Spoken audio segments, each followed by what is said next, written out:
You know, several weeks ago we began a sermon series entitled Changing the World. And we began by talking about the power of your influence to change this world. And then last week we honed in a little bit closer and we talked about how we can change the world when we love the world. And today I want to give you what I think is the climax of our message today.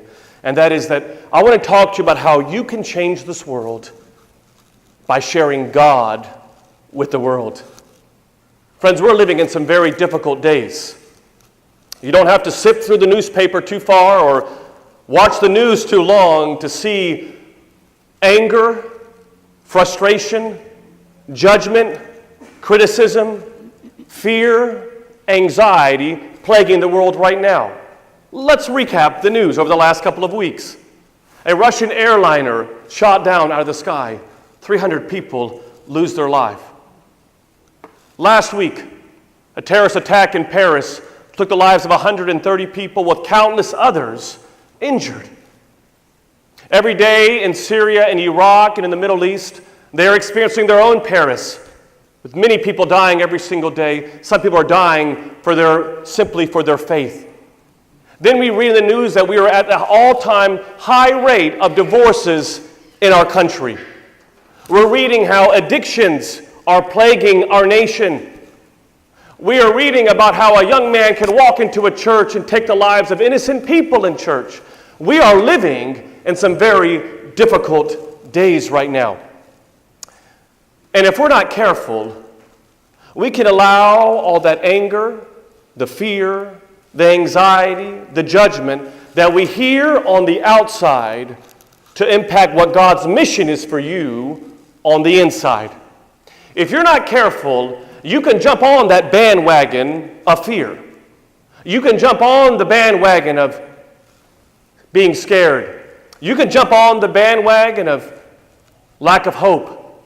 If you're not careful, you too can jump on that bandwagon. But I want you to understand this important principle today. You're in this world, and no doubt about it. And there's going to be a lot of unhappy things that are going to happen in our life. But you're not of this world. God calls you to be different. You're not the same as everyone else who's riding on that bandwagon. You're called not to ride the bandwagon. Listen up. You're called to drive the bandwagon. What is that bandwagon? It's the bandwagon that Jesus Christ is in control. That when we see sadness going on in the world, I'm not going to be quiet and just kind of ride the bandwagon. I know I'm supposed to stand up and talk about what Jesus Christ means to me. I know that I can't just ride the bandwagon that tells me I need to judge people, be critical of people, or be silent when God's telling you stand up and to believe that I'm in control.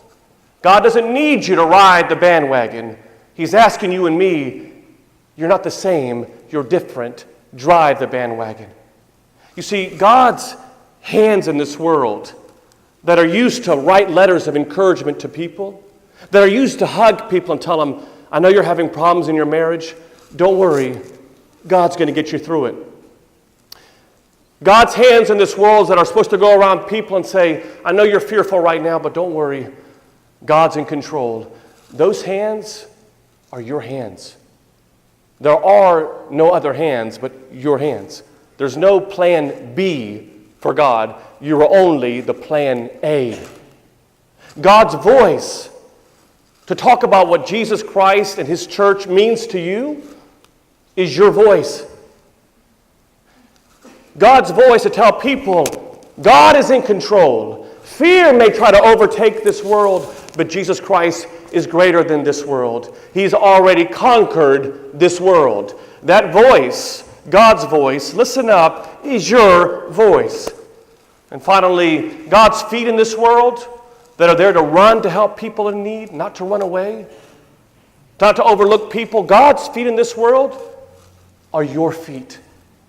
You see, God didn't make you the same. He made you different.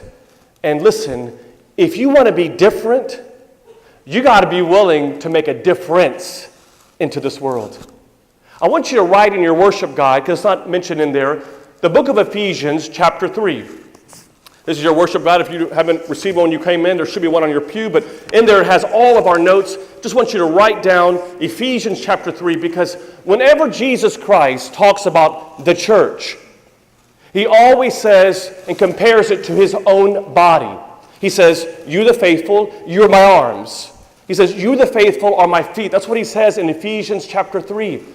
You are my eyes. He always compares the church to his physical body. And you know what he says in Ephesians 3 through the inspired word of St. Paul? He says, you want to know what the mission of our church is? You want to know what your job is as Christians are, as part of my body? Is to share me with the world. To hug people. To witness my faith to the world. To encourage people. God's mission for this church is to share him with this world. Let's kind of dig a little bit deeper in the book of, we're going to switch to 1 Peter chapter 5. It's on page 319. Just so you all know, we do this every single time. We don't want to just give you the content of a book in the Bible. We want to give you the context. St. Peter is the brother of St. Andrew. Two brothers. Andrew is the first called. Andrew is the first patriarch, the founder of the church in Constantinople. Peter, we know, is the first bishop of Rome, generally believed to be that. And so Peter, as the bishop of Rome, is addressing the Christians in Asia Minor at this time. And he's telling the people there a very important lesson. 1st and 2nd Peter, some believe, are just really one letter. But listen to what he says. Chapter 5, verses 1. He says, I, who am an elder myself, appeal to you, the church elders. Now, some of us might think when we see church elders can think of just the papadis, the priest. But the Bible calls you part of the royal priesthood.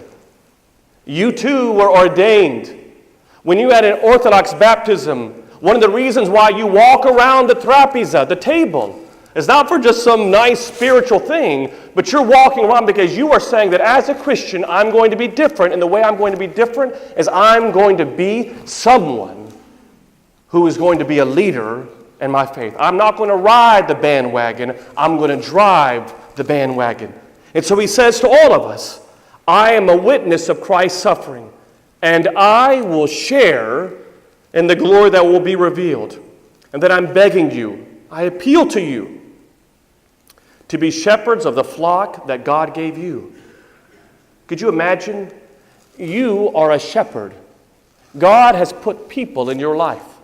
We talked about this several weeks ago when we began this sermon series, that there are almost 12 people that you can find in your circle of influence. You are the elder in that circle. God is looking and depending on you to guide them. Yes, they're your family, your children, your parents. They're all part of that, but also people that are outside, people that you're connecting with on a day-to-day basis. Then later on it says this, verses 4, it says, and when the chief shepherd, Jesus Christ, appears. Listen to what the promise that God gives us when we do this, when we shepherd our flock. And when the chief shepherd appears, you will receive the glorious Stephana, crowns of glory. One of the reasons why in our wedding services, we put the crowns, the Stephana, on your heads. Is yes, you're king and queen of your family, but you're also biblically stating you are going to get a crown of glory that will never be stained when and if you desire to be an elder and to be a leader in the church. And you will receive the glorious crown which will never, ever, ever lose its brightness. Powerful. St. Peter used his God-given hands to write an encouraging word to the people of the world that is still intact today. Imagine what God is depending on me and you to do. So how do we do this? Well, look at your worship guide, and I've given you just a few steps to do this, but a couple of things that I want you to do is, number one, don't go through life correcting people, but connect people to God. So often in our journey of faith, we like to try to go and correct people. Sometimes we can judge people. I'm right, you're wrong. You're not doing this right. Let me tell you something. What God desires for you to do is not to be the judge. He wants you to simply connect them to Him. I like to think of it like a courtroom. In a courtroom, there are several key figures there in the courtroom. There's a judge. You and I, we're not called to be judges. There's the prosecutor. You're not called to prosecute people. You're not a defender either. You know what your job is and my job is as Christians? Is to be the witness. I need to witness my faith. I don't need to go around judging. I need to just witness. Saint Isaac the Syrian, a saint that experienced an enormous amount of persecution, in many ways, what he was living through was much worse than what was now. He said this powerful statement. He says, "Be crucified, not crucifying." In other words, you and I, whether we want to own it or not, we have our own crosses to carry. None of us, hate to break this to you right now, none of us are perfect. Some of us have addictions that we're dealing with. Some of us, it's cosmopolio, it's gossip. Some of us were always negative. We can never see the brightness in life. Some of it's impatience. But whatever it is, it's your cross. And St. Isaac is saying, carry your cross. Don't go crucifying other people. It's a powerful lesson. Second, be the example. St. Paul says that we are the ambassadors of Christ. What are we called to do? To be the ambassador. We are God's personal representatives on this earth.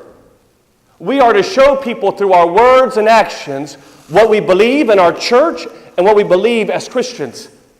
And many Christians today, we don't realize that many people in this world today leave Christianity not because of the theology. They leave it because sometimes the people that are practicing that theology have a disconnect. There's a mismatch, a miscommunication between what they're reading and hearing and what they're doing. Several years ago, many of you know I teach a class of world religions at a college here in Jacksonville. And I was teaching a class, and there was this young girl that was in my class and always sat in the very back of the classroom, was very active and involved always. And anyway, at the very end of the class, my students don't know what I do for a living. In fact, if they're watching now, they just figured out what I'm doing for a living, but they have no idea what I'm doing. And so I just kind of walk into class, and they know me as Professor Louh or Dr. Louh.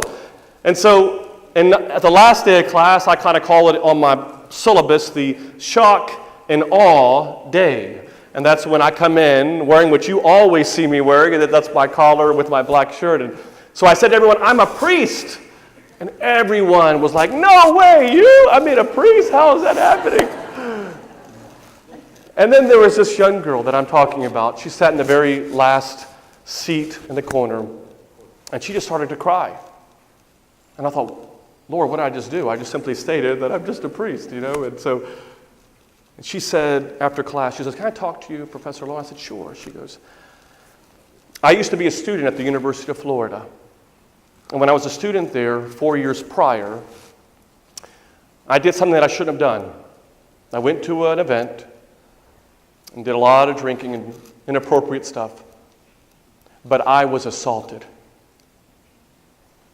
And when I was assaulted, for weeks and weeks, I left my church. I felt so dirty, I could not even come into church. And she said, then eventually, I mustered up the courage to come to church. And I said to the pastor there, I said, Pastor, can I just meet with you for a few moments? And he said, sure. And so he met with her, and she said, instead of him comforting me during this very difficult time in my life, he blamed me for being at the wrong place at the wrong time. That was 4 years ago, and I have not stepped back in a church since. And she said to me, I've enjoyed this class, and I've really wanted to connect with you, but I have a problem now. You see, sometimes, friends, we may not need an outside power to hurt us or to kill us. Sometimes we do a pretty good job ourselves. Sometimes we can undermine the message of hope, peace, and encouragement.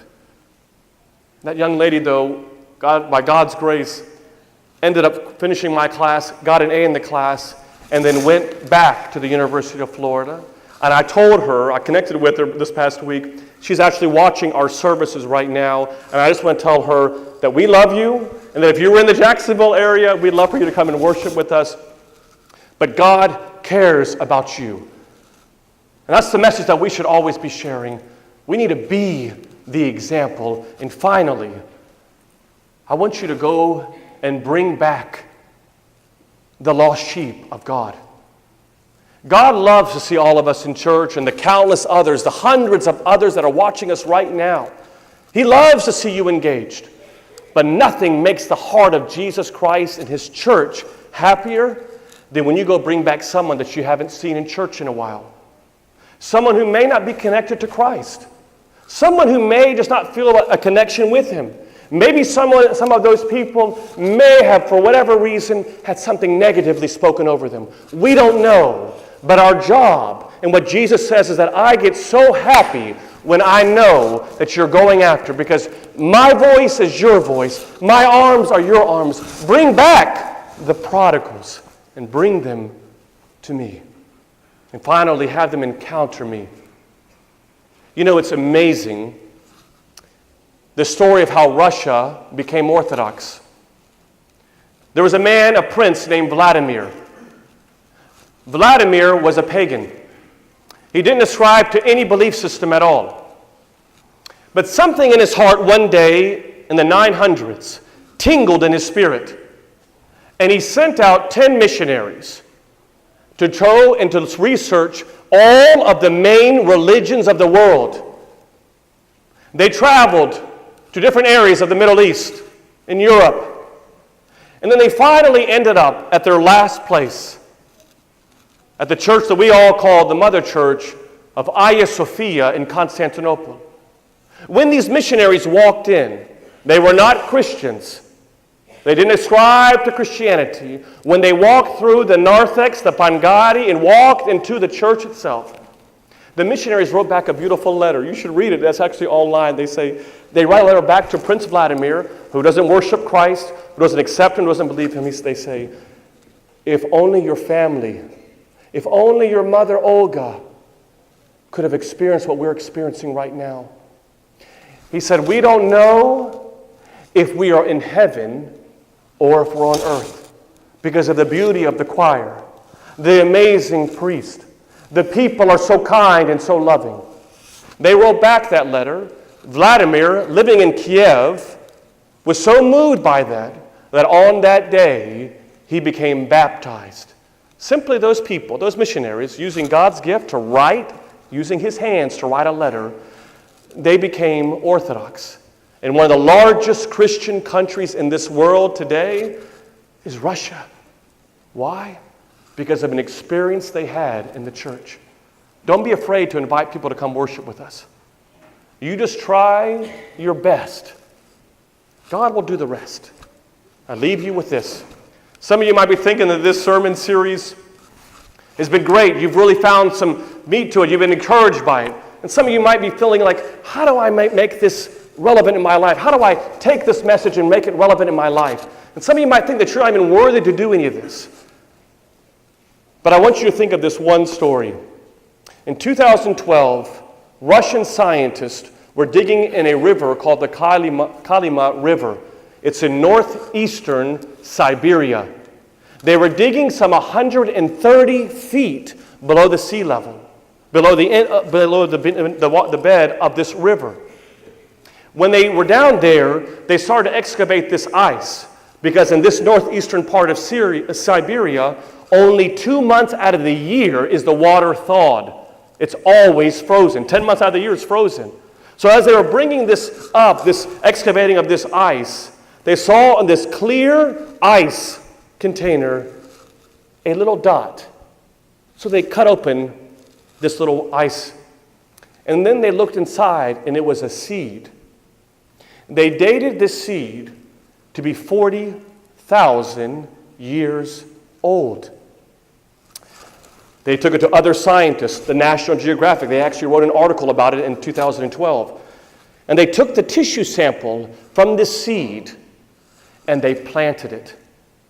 40,000 years old, planted the seed. and it bloomed.